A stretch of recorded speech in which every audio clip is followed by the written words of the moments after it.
পৃথিৱীৰ ইতিহাসত অষ্টাদশ শতিকাৰ আৰম্ভণিৰ সময়ছোৱাক কিয় বিশেষ হিচাপে গণ্য কৰা হয়?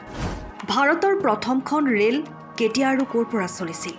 প্ৰথমবাৰৰ বাবে বিশ্বৰ ঘোঁৰাবিহীন বাহন কোনে আৰু কেতিয়া সৃষ্টি কৰিছিল? পাফিং ডেভিল কি আছিল? ডিজেল ইঞ্জিনে কেতিয়া পূৰ্ণাংগৰূপে উন্নতি লাভ কৰে? নতুন ভাপ ইঞ্জিন আৱিষ্কাৰ কেনেকৈ হৈছিল? ভিডিঅ'টো সম্পূৰ্ণকৈ চাওক। সকলো প্ৰশ্নৰ উত্তৰ পাব আপুনি। এই সময়ছোৱা আছিল অষ্টাদশ শতিকাৰ আৰম্ভণিৰ সময়ছোৱা, যেতিয়া পৃথিৱীখন অতি দ্ৰুতগতিত পৰিৱৰ্তিত হৈছিল।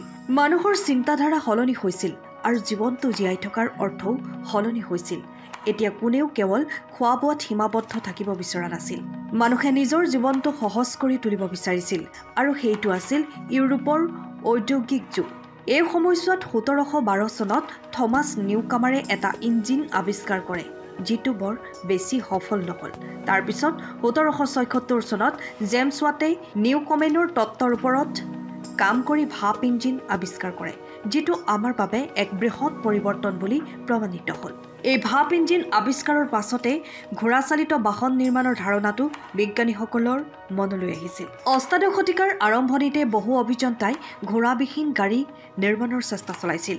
এই প্ৰচেষ্টাত ফৰাচী সেনাৰ অভিযন্তা নিকোলাছে 1769 চনত ভাপচালিত এখন বাহনৰ সৃষ্টি কৰে। জীৱ-জন্তু অবিহনে চলা এইখনেই আছিল বিশ্বৰ প্ৰথমখন বাহন। ই আছিল কামানৰ গাড়ী, যিয়ে গতি কৰাৰ সময়ত বহুত শব্দ কৰিছিল আৰু বহুত স্ফুলিংগ নিৰ্গত কৰিছিল। ই যথেষ্ট ব্যয়বহুল আৰু গধুৰ আছিল, যাৰ বাবে ইয়াক বৰ উপযোগী বুলি গণ্য কৰা হোৱা নাছিল আৰু অস্ত্ৰ ভাণ্ডাৰত ৰখা হৈছিল। পৰৱৰ্তী সময়ত ৰেলগাড়ীৰ পিতৃ বুলি গণ্য কৰা ৰিচাৰ্ড ট্ৰেভিথিক এজন যুৱ যান্ত্ৰিক অভিযন্তা আছিল। 1801 চনত তেওঁ এখন বৃহৎ লোহাৰ ভাপ ইঞ্জিন গাড়ী নিৰ্মাণ কৰাত সফল হয়। এই বাহনখনৰ নাম আছিল পাফিং ডেভিল আৰু ই স্থল আৰু ৰেল দুয়োটাতেই চলিব পাৰিছিল। প্ৰথমবাৰৰ বাবে ট্ৰেকত দৌৰিলে মানুহে ইয়াক দেখাৰ পিছত ভয় অনুভৱ কৰিছিল।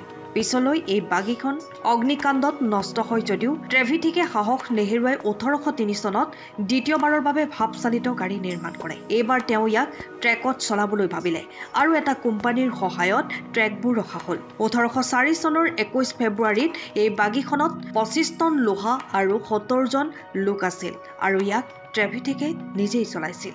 এই ক্ৰমত মেথিউ মাৰে আছিল এজন নতুন চিন্তাশীল অভিযন্তা আৰু ব্যৱসায়ী। 1812 চনত ট্ৰেভিথিকে নিৰ্মাণ কৰা ৰেলখনৰ উন্নতি সাধন কৰি প্ৰথমবাৰৰ বাবে ট্ৰেকত ব্যৱসায়িকভাৱে চলাইছিল। পৰৱৰ্তী সময়ত জৰ্জ ষ্টিফেনে কয়লা ইঞ্জিন ব্যৱহাৰ কৰি ৰেলখনক জনপ্ৰিয় কৰি তুলিছিল। 1825 চনৰ 27 ছেপ্টেম্বৰত ষ্টিফেনে 600 যাত্ৰী কঢ়িয়াই 38খন গাড়ীৰ ৰেল চলাইছিল।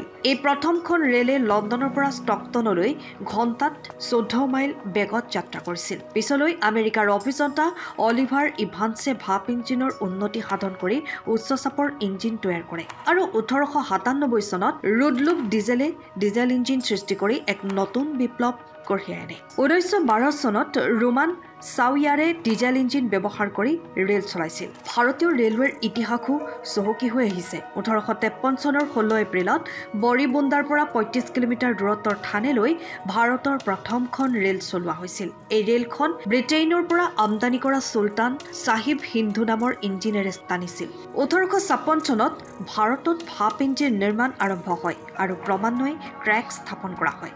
ব্ৰিটিছ শাসনৰ অধীনত ভাৰতীয় ৰেলৱেৰ দ্ৰুত সম্প্ৰসাৰণ ঘটিল আৰু আজি ভাৰতীয় ৰেলৱে বিশ্বৰ অন্যতম বৃহৎ ৰেল নেটৱৰ্ক। যদি আপুনি এই তথ্য ভাল পাইছে তেন্তে লাইক কৰক আৰু আপোনাৰ যিকোনো বন্ধুৰ লগত এই ভিডিঅ' শ্বেয়াৰ কৰক। এনে তথ্য সমৃদ্ধ ভিডিঅ' চাবলৈ আমাৰ চেনেলটো ছাবস্ক্ৰাইব কৰিবলৈ নাপাহৰিব। ধন্যবাদ।